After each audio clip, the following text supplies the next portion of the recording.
Hi everyone, welcome to Take My Life. In today's video, I'm going to show you how to get QR code of Instagram Reels. So let's jump right in.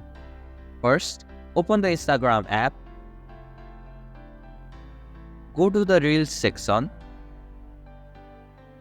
scroll through the Reels by swiping up or down until you find the Reel for which you want to get the QR code.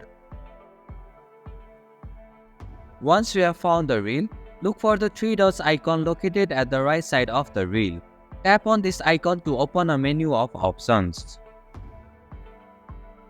From the menu that appears, tap on the QR code option. This will generate a QR code for the selected reel.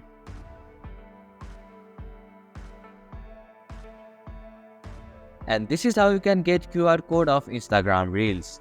Thank you for watching Take My Life. Hope this video was helpful. If it was, then hit the like button and comment down if you have any questions or feedback. Also, if you are new to our channel, please subscribe and hit the bell icon so that you won't miss our upcoming videos.